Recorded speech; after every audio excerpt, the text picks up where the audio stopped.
নির্বাচনের পথে হাঁটছে সরকার, ইসির সিগন্যাল পেলেই তারিখ ঘোষণা। জানাবো কবে মুক্তি পাচ্ছেন লুৎফুজ্জামান বাবর। রাষ্ট্র প্রশাসন, আইন শৃঙ্খলা, নির্বাচন কমিশন সংস্কার ছাড়া নির্বাচন নয় বললেন ভিপি নূর। হাসিনার পতন হজম করতে না পেরে অপপ্রচারে মেতেছে বিজেপি বললেন রিজভী। এবং সর্বশেষ জানাবো দেশকে লুট করে নিয়েছে একটি পরিবার বললেন জামায়াতে আমির।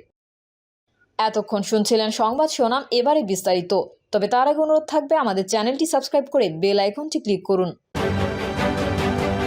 নির্বাচনের পথে হাঁটছে সরকার, ইসির সিগন্যাল পেলেই তারিখ ঘোষণা। অন্তর্বর্তীকালীন সরকার নির্বাচনের পথে হাঁটছে উল্লেখ করে ধর্ম বিষয়ক মন্ত্রণালয়ের উপদেষ্টা ডক্টর আফম খালিদ হোসেন বলেন, এই লক্ষ্যে সরকার ইতোমধ্যে নির্বাচন কমিশন গঠন করেছে।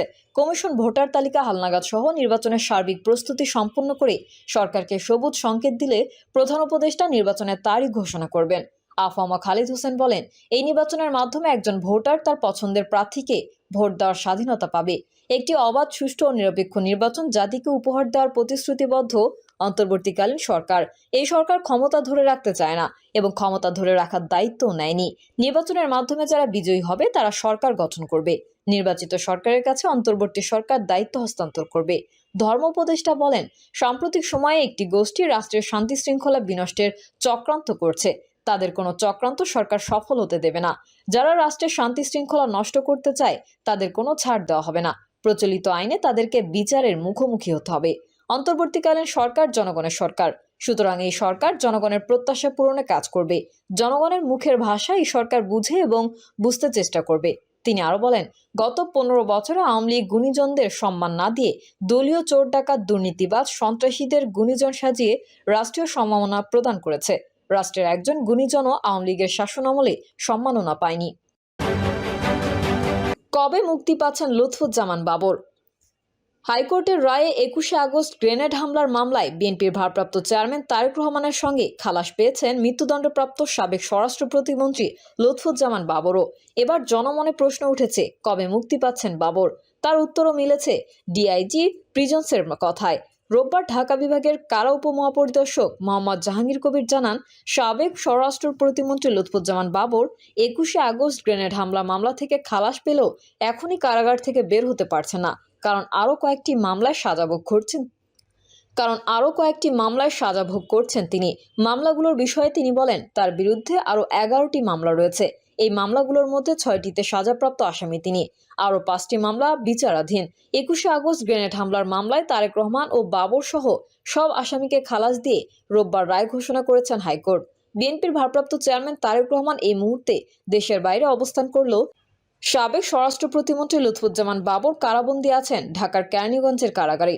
রোববারের রায় ঘোষণার পর আইনজীবী শিশির মনির বলেন, বিচারিক আদালতের রায়ে 49 জনকে সাজা দেওয়া হয়েছিল।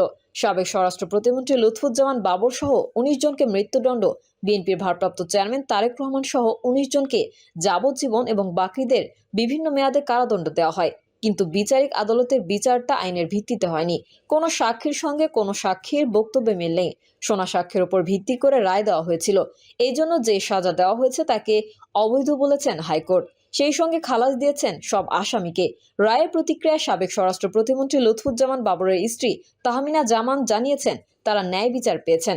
তিনি বলেন, আল্লাহর দিকে চেয়েছিলাম ন্যায় বিচারের জন্য, আল্লাহ ন্যায় বিচার দিয়েছেন, আমাদেরকে দয়া করেছেন। আল্লাহর দরবারে শুকরিয়া আদায় করছি। বাবরের ছেলে লাবিব ইবনে জামান বলেন, আলহামদুলিল্লাহ, ন্যায় বিচার চেয়েছিলাম, ন্যায় বিচার পেয়েছি। আশা করছি ইনশাল্লাহ আমার বাবাকে ফিরে পাবো। 2004 সালের 21শে আগস্ট বঙ্গবন্ধু অ্যাভিনিউয়ে আওয়ামী লীগের সমাবেশে ভয়াবহ গ্রেনেড হামলাটি চালানো হয়। অল্পের জন্য ওই হামলা থেকে প্রাণে বেঁচে যান আওয়ামী লীগ সভাপতি ও তৎকালীন বিরোধী দলীয় নেত্রী শেখ হাসিনা।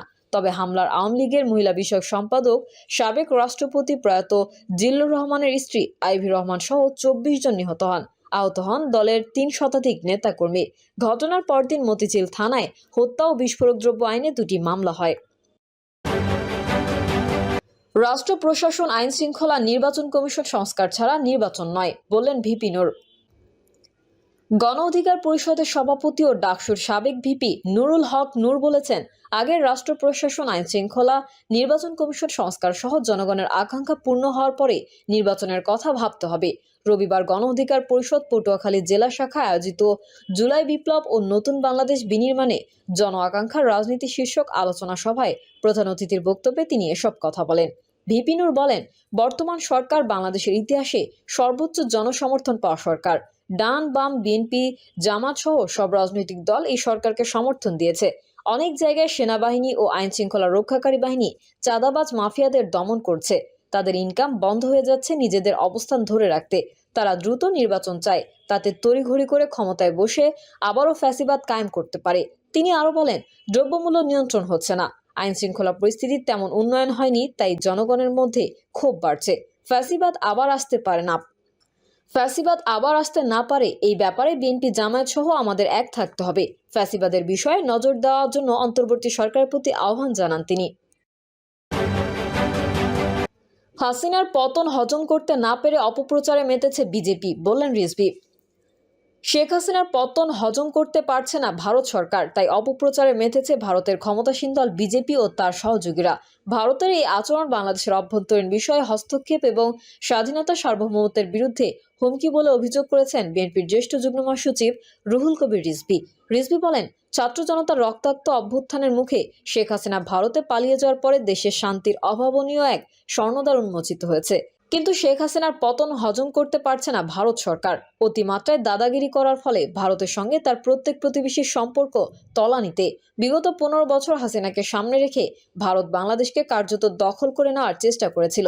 তিনি বলেন, এখন বাংলাদেশকে আবার কিভাবে তাদের করতলে নেওয়া যায় সেই লক্ষ্যেই তারা নীল নকশা করছে। ভারতের সরকার মনে করে বাংলাদেশকে অষ্টম সিস্টার হিসেবে অন্তর্ভুক্ত করা গেলে তাদের 7 সিস্টার্স নিরাপদ থাকবে। একজন স্বৈরাচারের পতন নিয়ে কোনো দেশের এমন আহাজারি বিশ্বে বিরল। বাংলাদেশে ভারতের কতিপয় গণমাধ্যম বাংলাদেশের সংখ্যালঘু নির্যাতনের বানোয়াট গল্প প্রচার ও প্রোপাগান্ডা চালিয়ে সাম্প্রদায়িক উস্কানি দিয়ে চলেছে। তিনি বলেন, বাংলাদেশকে নিয়ে ভারতের বর্তমান বয়ান মিথ্যার ধোঁয়াজাল দিয়ে ঘেরা। বাংলাদেশের ভাবমূর্তিকে আন্তর্জাতিক অঙ্গনে নেতিবাচকভাবে চিত্রিত করার জন্য ভারত উঠে পড়ে লেগেছে। প্রতিদিন বাংলাদেশে কথিত সংখ্যালঘু নির্যাতন নিয়ে ভারত সরকার এবং উগ্রবাদী বিজেপির নেতারা বক্তব্য, বিবৃতি, হুঙ্কার এবং অভিযোগ করেই চলেছে। কলকাতায় আমাদের উপহাইকমিশনে উগ্রবাদী হিন্দুরা আক্রমণ চালিয়েছে। সাম্প্রদায়িক দাঙ্গা বাঁধাতে ভারতীয় গোয়েন্দারা আওয়ামী লীগ ও বিশেষ একটি ক্ষুদ্র গোষ্ঠীকে কিভাবে ব্যবহার করছে সেই পরিকল্পনার ছক প্রকাশ্যে এসেছে। তাদের যে কোনো ভিত্তি নেই তার প্রমাণ মিলেছে সম্প্রতি ভয়েস অফ আমেরিকার করা একটি জরিপে অংশগ্রহণকারী 64.1% মনে করেন আওয়ামী লীগ সরকারের আমলের চেয়ে অন্তর্বর্তী সরকার ধর্মীয় ও জাতিগত সংখ্যালঘু জনগোষ্ঠীকে বেশি নিরাপত্তা দিচ্ছে। একটি প্রতিবেদনের বরাত দিয়ে রিজভী বলেন, ভারতে 250টিরও বেশি গির্জা পুড়িয়ে দেওয়া হয়েছে, 200 জনেরও বেশি মানুষ নিহত হয়েছেন এবং 60,000-এরও বেশি মানুষ বাস্তুচ্যুত হয়েছে। ভারতের মুসলিম, খ্রিস্টান এবং